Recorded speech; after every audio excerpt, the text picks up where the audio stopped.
মুক্তি পেল 2000 ফিলিস্তিনি ও ইসরায়েলি জিম্মিরা। মিশরে গাজা শান্তি চুক্তি সই, সমঝোতা টেকসই হওয়া নিয়ে সংশয় বিশ্লেষকদের। রাশিয়ার হামলায় দিশেহারা ইউক্রেন যুদ্ধ বন্ধে এরদোয়ানের সহায়তা চান ট্রাম্প। প্রতিরক্ষা খাতে সহায়তা নিশ্চিতে যুক্তরাষ্ট্র যাচ্ছেন জেলেনস্কি। মালয়েশিয়ায় ইনফ্লুয়েঞ্জা ভাইরাসের ব্যাপক সংক্রমণ, প্রায় 6000 শিক্ষার্থী আক্রান্ত। পরিস্থিতি নিয়ন্ত্রণে আনতে স্কুল বন্ধের ঘোষণা।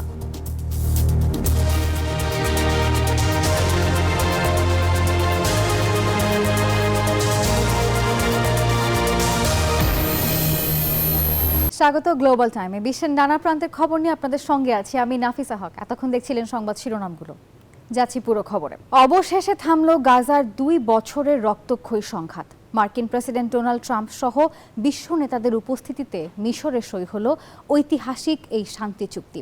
চুক্তির পরপরই হয়েছে বন্দি বিনিময়, তবে এর মধ্যেই দ্বিরাষ্ট্র সমাধানের উপর জোর দিয়েছেন জর্ডানের রাজা।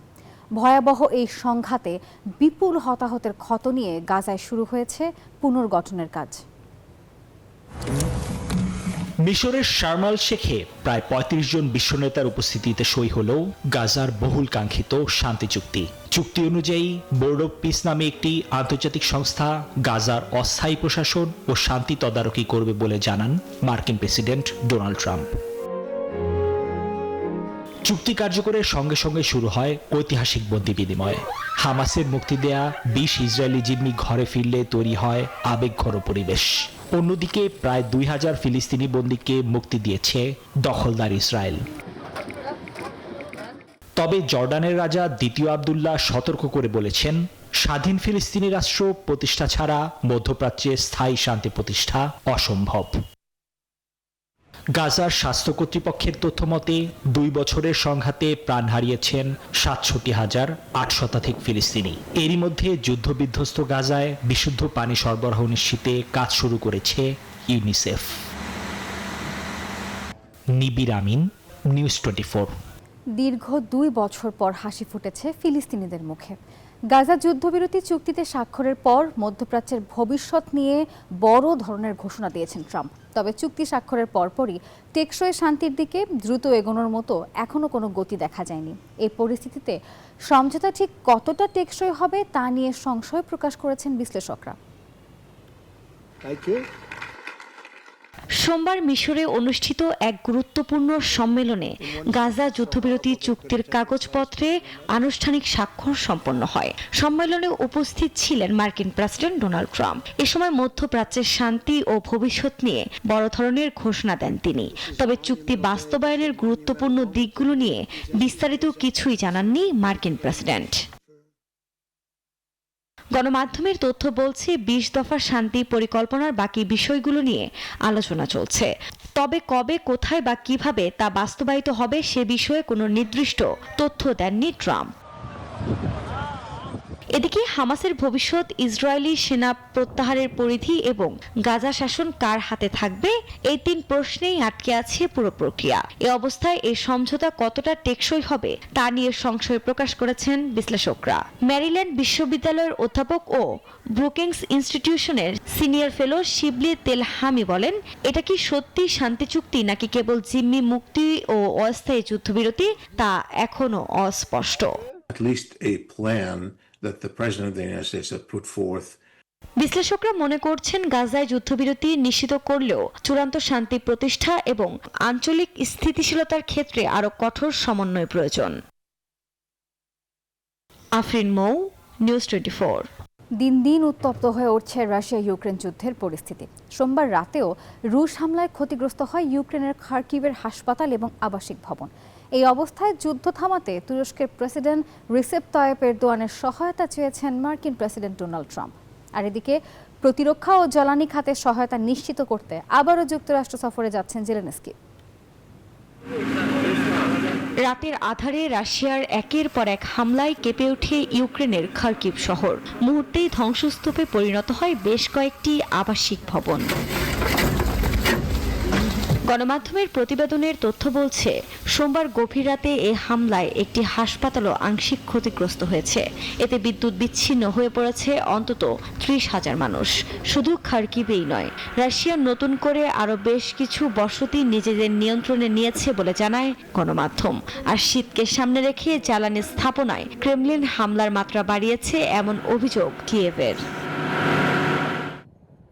যুদ্ধের এ পরিস্থিতিতে প্রতিরক্ষা ও জ্বালানি খাতে সহায়তা নিশ্চিত করতে আবারও যুক্তরাষ্ট্র সফরে যাচ্ছেন ইউক্রেনের প্রেসিডেন্ট ভলোদিমির জেলেনস্কি। আমি বিশ্বাস করি আমরা এমন কয়েকটি পদক্ষেপ নিয়ে আলোচনা করব যা আমি প্রস্তাব করতে চাই। আমাদের সংলাপ এবং তার সমর্থনের জন্য আমি ট্রাম্পের কাছে কৃতজ্ঞ। এদিকে রাশিয়া ও ইউক্রেনের মধ্যে যুদ্ধের অবসানে তুরস্কের প্রেসিডেন্ট রিসেপ তাইপ এরদোয়ান ভূমিকা রাখতে পারেন বলে মন্তব্য করেন মার্কিন প্রেসিডেন্ট ডোনাল্ড ট্রাম্প। এরদোয়ানই পারবেন ইউক্রেনের যুদ্ধ থামাতে।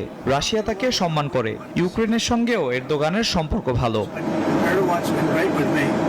এ সময় ইউক্রেনের প্রেসিডেন্ট ভলোদিমির জেলেনস্কির সঙ্গে শুক্রবার দেখা করার বিষয়টিও নিশ্চিত করেন ট্রাম্প। আফরিন মৌ, নিউজ 24।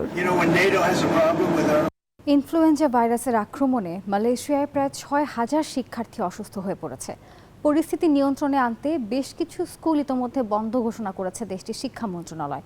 স্কুলগুলোতে ফেস মাস্ক পরা এবং বড় ধরনের জনসমাগম এড়িয়ে চলার মতো নির্দেশনাও জারি করা হয়েছে। স্বাস্থ্য মন্ত্রণালয়ের তথ্যানুযায়ী গত সপ্তাহের চেয়ে এই সপ্তাহে ইনফ্লুয়েঞ্জা সংক্রমণ অনেক বেশি বেড়েছে, আর এর বেশিরভাগই স্কুল ও কিন্ডারগার্টেনের শিশু। ভারী বৃষ্টিতে সৃষ্ট ভয়াবহ বন্যায় মেক্সিকোতে মৃতের সংখ্যা বেড়ে 64 জনে দাঁড়িয়েছে, আর এখনও নিখোঁজ রয়েছেন অনেকেই। এছাড়াও ক্ষতিগ্রস্ত হয়েছে প্রায় 1 লক্ষ ঘরবাড়ি। রবিবার থেকে শুরু হওয়া মৌসুমি ঝড় বৃষ্টিতে তৈরি হয় এই বন্যা পরিস্থিতি। উপচে পড়ে নদীসহ বিভিন্ন জলাধারের পানি, ভূমিধসও হয় বেশ কিছু এলাকায়। ভয়াবহ বন্যায় বন্ধ হয়ে যায় বহু গুরুত্বপূর্ণ সড়ক, বিদ্যুৎ বিচ্ছিন্ন হয়ে পড়ে অনেক এলাকাও। উদ্ধার তৎপরতা চালাচ্ছে জরুরি বিভাগ এবং স্বেচ্ছাসেবীরা। দুর্যোগ কবলিত এলাকাগুলো থেকে সরিয়ে নেওয়া হচ্ছে আটকে পড়া মানুষদের, আর বিদ্যুৎ সংযোগ চালু হয়েছে কিছু জায়গায়। কয়েক সপ্তাহ ধরে সরকার বিরোধী বিক্ষোভের পর দেশ ছেড়ে পালিয়েছেন মাদাগাস্কারের প্রেসিডেন্ট অ্যান্দ্রে রাজোয়েলিনা।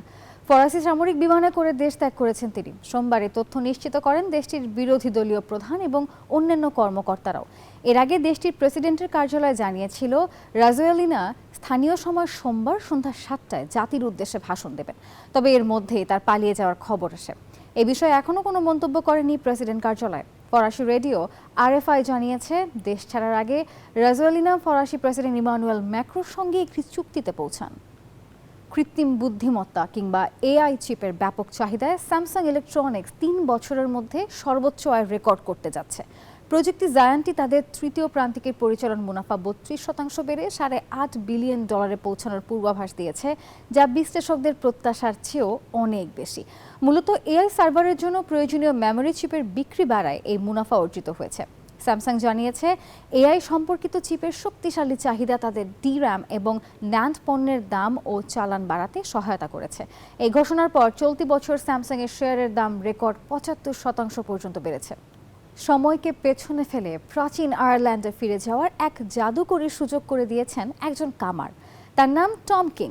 পর্যটকদের তিনি শুধু ইতিহাসই শোনান না, বরং নিজ হাতে লোহা পিটিয়ে কেল্টিক যুগের যোদ্ধা হয়ে ওঠার সুযোগও দেন। আগুনের পাশে বসে শোনান কিংবদন্তির গল্প, যা এনে দেয় এক অন্যরকম অনুভূতি। পেশায় ইঞ্জিনিয়ার, কিন্তু নেশায় একজন কামার। টম কিং নামের এই ব্যক্তি মহামারীর সময় আধুনিক জীবন ছেড়ে আয়ারল্যান্ডের তারা পাহাড়ের কাছে গড়ে তুলেছেন নিজের এক ভিন্ন জগৎ। ভেড়ার চামড়ার পোশাকে তিনি পর্যটকদের স্বাগত জানান 1000 বছর আগের কেল্টিক যুগে। এখানে পর্যটকরা শুধু দর্শক নন, বরং ইতিহাসের অংশ। নিজেরা ঐতিহ্যবাহী পোশাক পরেন, গরম লোহায় হাতুড়ি চালান, আর আগুনের পাশে বসে শোনেন প্রাচীন সব গল্প ও গাথা।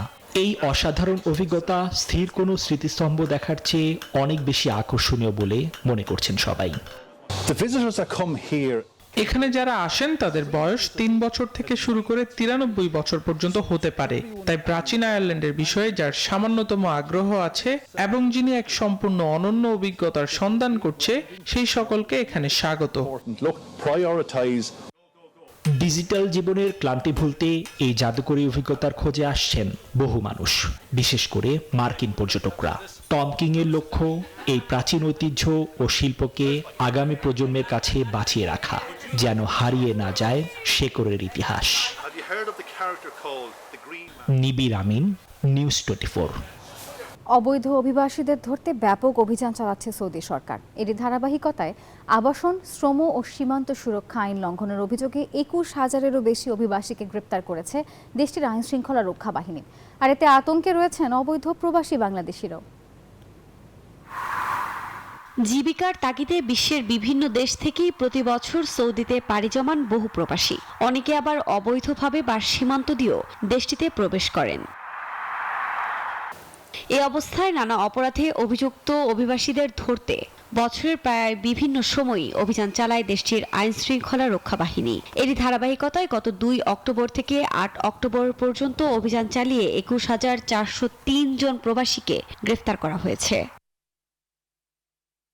দেশটির স্বরাষ্ট্র মন্ত্রণালয়ের তথ্য বলছে, গ্রেফতারের মধ্যে আবাসন আইন লঙ্ঘনের দায়ে 12,439 জন, সীমান্ত নিরাপত্তা আইন লঙ্ঘনে 4,650 জন এবং শ্রম আইন লঙ্ঘনের দায়ে 4,314 জন রয়েছেন। দেশের বিভিন্ন নিরাপত্তা বাহিনী ও সরকারি সংস্থা যৌথ অভিযান চালিয়ে এ অভিবাসীদের গ্রেফতার করেছে। এছাড়া অবৈধভাবে সীমান্ত পেরিয়ে সৌদি আরবে প্রবেশের চেষ্টার সময় 1,874 জন গ্রেফতার হয়েছেন বলে বিবৃতিতে জানানো হয়েছে। এছাড়া গ্রেফতারের মধ্যে ইয়েমেনের 45%, ইথিওপিয়ার 54% এবং অন্যান্য দেশের 1% নাগরিক রয়েছেন। একই সময়ে অবৈধভাবে সৌদি আরব ত্যাগের চেষ্টা করায় আরও 36 অভিবাসীকে গ্রেফতার করেছে দেশটির আইন শৃঙ্খলা রক্ষা বাহিনী। এতে আতঙ্কে রয়েছেন অবৈধ প্রবাসী বাংলাদেশিরাও। Desk report, news 24। আর এই ছিল নিউজ 24 গ্লোবাল টাইমের এখনকার আয়োজনে। এতক্ষণ সঙ্গে থাকার জন্য ধন্যবাদ সবাইকে।